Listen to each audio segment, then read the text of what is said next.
नमस्कार विद्यार्थियों। इससे पूर्व की कक्षाओं में मैंने आपको पाठ्य योजना के चरण, व्याकरण की पाठ्य योजना का निर्माण कैसे होता है, गद्य की पाठ्य योजना का निर्माण कैसे होता है ये बताया। और अब मैं आपको इस कक्षा में बता रही हूँ कि पद्य की पाठ्य योजना का निर्माण कैसे होता है। पद्य अर्थात आपकी कोई कविता है या आपके कोई मंत्र है, आपके श्लोक है, उन पे पाठ्य योजना बना करके बच्चों को कैसे पढ़ाई जाएगी।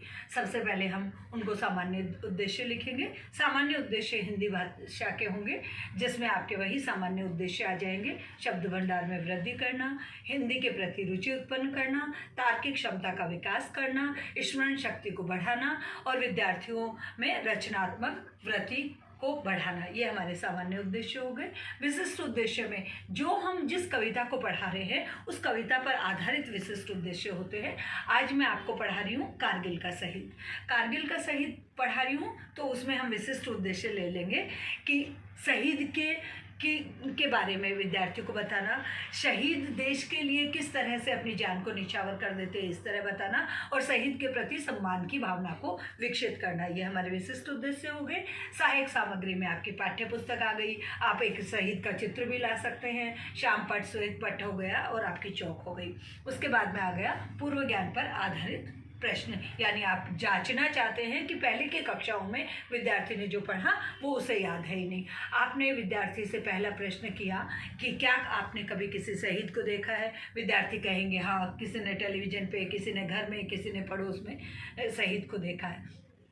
आपको शहीद क्यों पसंद है, विद्यार्थी बता देंगे कि वो से लड़ते हैं, उनकी ड्रेस अच्छी लगती है, जो भी उनके मन में होगा वो बता देंगे। तीसरा प्रश्न आपने पूछा कि शहीद के चरित्र में कौन कौन से गुण होना चाहिए। अब कुछ विद्यार्थी यहाँ पे निरुत्तर भी हो जाएंगे, तो उस स्थिति में फिर आपको तीसरा जो समस्यात्मक प्रश्न है उसके बाद में आपको उद्देश्य कथन कहना है। और उद्देश्य कथन में आप कहेंगे कि आज की कक्षा में हम कारगिल का शहीद नामक कविता का वाचन करेंगे। अब ये आपका आ गया। इसके बाद में सीधा आपका प्रस्तुतिकरण आ गया।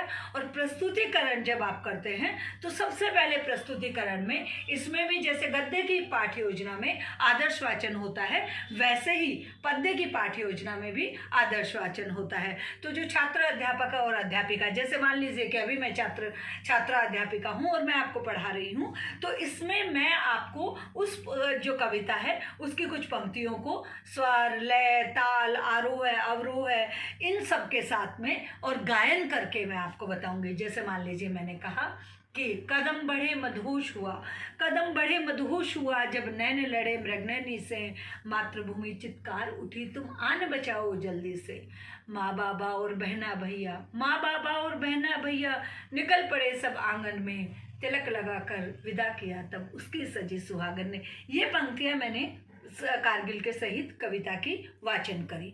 अब वाचन के बाद में जो काव्य की पाठ्य योजना होती है या पद्य की पाठ्य योजना होती है, इसमें सहस्वर वाचन होता है। सहस्वर का मतलब कक्षा में जितने भी विद्यार्थी हैं वो उस पद्यांश का और छात्र, अध्यापक, अध्यापिका और शिक्षक, शिक्षिका के अनुसार अनुकरण करेंगे, यानी वैसे ही वो उसका वाचन करेंगे। सहस्वर सारे मिलकर के एक स्वर में। उसके बाद में आपका काठिन्य निवारण आ गया। जैसे इन पंक्तियों में आया कि कदम बढ़े मदहोश हुआ। मदहोश होने का मतलब बहुत ज़्यादा एकदम से मस्त हो जाना।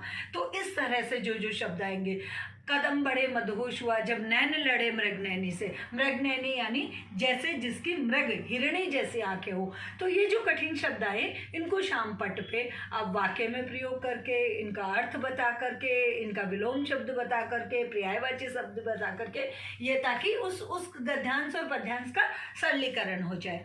उसके बाद में आपका आ जाता है सीधा वहाँ पे पुनरावृत्ति प्रश्न। और पुनरावृत्ति प्रश्न में मान लीजिए कि आपने कहा कि आज जो कविता पढ़ी उस शहीद, वो कहाँ का शहीद था। अब विद्यार्थी ने एक ही शब्द में लिख दिया कारगिल का शहीद था। किसने तिलक लगाया, उसकी पत्नी ने लगाया। इस तरह के वस्तुनिष्ठ प्रश्न पूछ लेंगे। और उसके बाद में आप जो अंतिम आपका गृह कार्य है, उस गृह कार्य में आप दे देंगे कि आप विद्यार्थियों को कह देंगे कि शहीद का चित्र बना के लाइए। अगर कक्षाएँ छोटी है तो, बड़ी कक्षा में इसको पढ़ा रहे हैं तो आप कहेंगे कि शहीद का चरित्र चरित्र चित्रण करिए, या आप ये कह देंगे कि आप किसी शहीद को किस रूप में देखना चाहते हैं, उस पर एक छोटा सा निबंध लिख के आइए।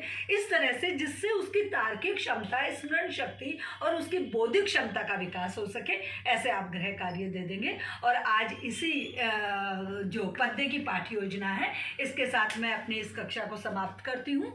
और कल हम जो अगली कक्षा है उसमें सूक्ष्म पाठ्य योजना, माइक्रो टीचिंग क्या होती है, इस पर पुनः मिलेगी। मैं आपका धन्यवाद करती हूँ। धन्यवाद।